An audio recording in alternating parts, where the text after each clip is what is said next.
Tell us about SBF. So again, I'm speculating here. I mean, I've spent time with him. I've met him a bunch of times, and I have to say, I did not see this coming. Like he appeared to me to be a very bright, credible, competent person. Perhaps a bit young, perhaps, a bit reckless at times, but not unethical and not committing fraud. I definitely did not see that. If I look back to see, were there any warning signs that I should have thought twice about it? One of the things I noticed was that in 2021, Coinbase had a good year. We did $7 billion in revenue, $4 billion of positive EBITDA. We became public as a company. At that time, FTX did about $1 billion in revenue. And I knew how much money we had for our venture budget and just like different investments we wanted to make. And I knew their revenue. And I had to scratch my head a bunch of times. And I was like, where is this guy getting all this liquidity? Because he was like buying 9% of Robinhood. He was putting like $1 billion into this. He was donating to all these politicians. And I was like, it did not make sense to me where he was getting all this cash. People just kept telling me, oh, his market maker Alameda is just printing cash. I was like, okay, I guess, it seems like a conflict of interest to own an exchange and a market maker. That's why we haven't done it, but more power to him, I guess. And so I was surprised. I didn't speak up. I can't explain the psychology of it at this point, whether he's a pathological liar or if he's started off good and somehow under the pressure of this whole thing went bad. But the minute you can go watch the interviews, he's lying to people about why he's bailing out Voyager and BlockFi and he knew at that time that they were not solvent. Alameda was not solvent. And so that's where he crossed a major line in my book. I mean, story after story here about, SBF was going to create this $1 billion philanthropy to, save the world, improve humanity's long-term prospects, number 2 donor to the entire Democratic Party, and on and on and on. And quite frankly, what this shows is, you want to know what effective altruism means? It means that you steal other people's money while bragging about saving the world while taking a big chunk for yourself. That's what it means. Who did SBF give all this money to? Because he was touted as one of the future biggest donors to the Democratic Party. If you want signals, I would say there were some pretty big signals here. Number one, he said he's going to donate $1 billion to the Democratic Party. And he kept touting this effective altruism, whatever, the saving the world stuff. Now, why do you need to do that unless you're reputation laundering and trying to buy political protection? Come on. Okay. You don't think that was a little bit of a signal? I'll tell you an even more explicit signal. He pitched us in that $17 billion round, and I did a Zoom with him. And after the Zoom, I'm like, this doesn't make much sense, but I'll have my team do some work. We did some work, and we sent him a 2-page deck. And we said, here are our recommendations for taking the next step. One was the formation of a board. The second was the creation of dual-class stock. The third was some reps and warranties around affiliated transactions and related party transactions.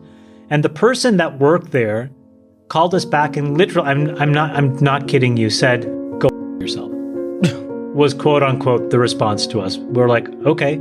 So that was the easy decision, but message received. Message received, but I still thought, okay, I'll just put that in the bucket of these guys are unbelievably arrogant and smug. But Brian, I thought what you thought, which is maybe it's because they've created some money-making machine in the Bahamas, and so they have that level of confidence. But then to see this thing to the extent of which is now, we're only scratching the surface, guys. We're going to find out stuff every day. The postmortem is going to be crazy. But Brian, to the question I asked before about the SEC and what should happen, you said, I want to pick up on what you said, which is the SEC doesn't seem motivated. Why is the SEC, in your mind, not motivated? Well, I think you're right. I hope that they use this as a moment to come together and help, local companies in the U.S. being built here to end up in a better place. And I do believe, David, I think said it's right. It is a political issue at this point. There's going to be a major impetus to get the clarity here in the U.S. and hopefully to help build the companies here in the U.S. that are going to serve the rest of the world and in every major financial hub. So we're committed to building that together with all the regulators around the world. And crypto's here to stay. This is a temporary setback, but I'm here to keep building and make this thing happen. And the most important thing at this point, Brian, is that the United States makes a decision on, do we want to be in crypto? Do we want to have a say in this and create a regulatory framework that entrepreneurs like yourself can deal with? It was a terrible investment, 100%. And I lost my money. I get it. I'm a diversified investor. I make mistakes. This is one of them. But I learn from my mistakes. This won't be happening again. If I'm going to put serious capital to work in a broker-dealer, in an exchange, it's going to be one that's regulated, that has transparency, and has the same rules of test that every other exchange that deals in stocks and bonds has. Because everybody's saying the same thing. It's great to be a retail investor and trade a few $1,000s worth of crypto. And if that's what Binance is going to do, good for them.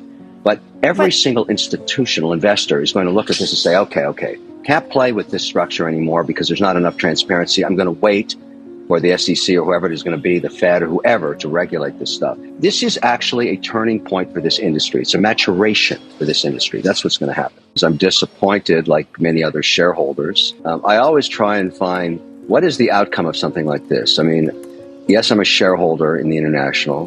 That's a zero.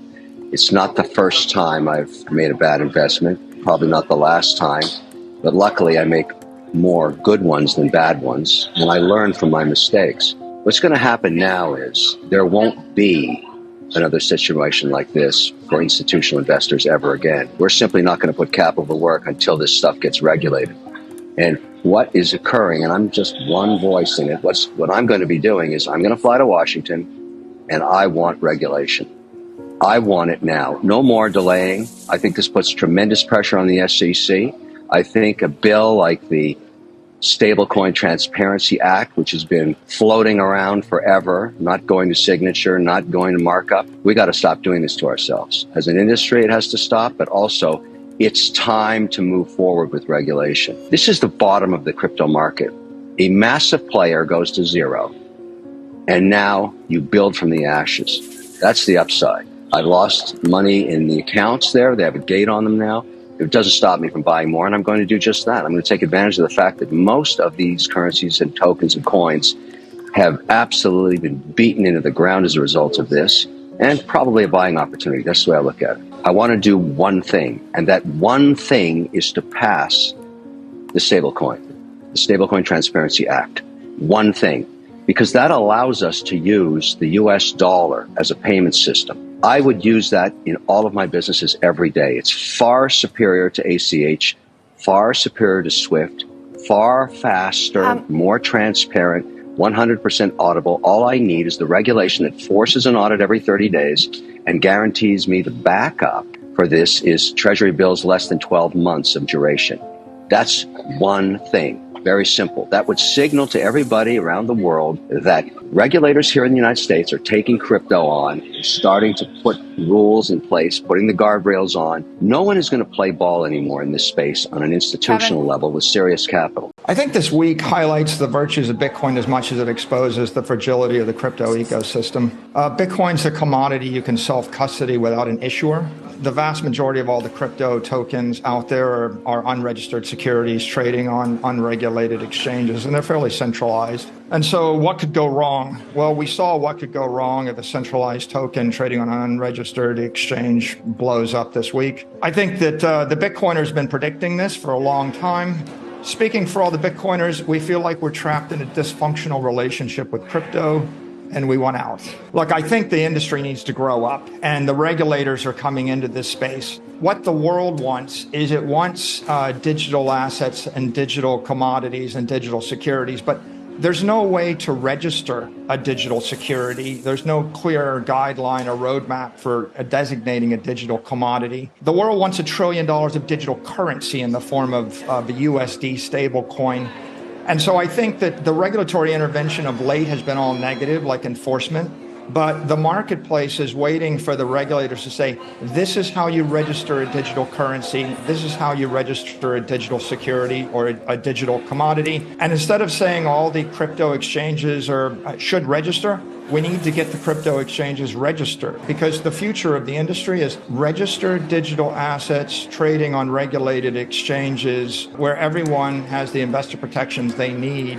And the investors in general understand the difference between Bitcoin and a stable coin and a security token. There's a regressive regulation, which is to say you can't really do anything, and that'll contract the industry. Bitcoin will be the winner because Bitcoin is a digital commodity and it's the least controversial of everything.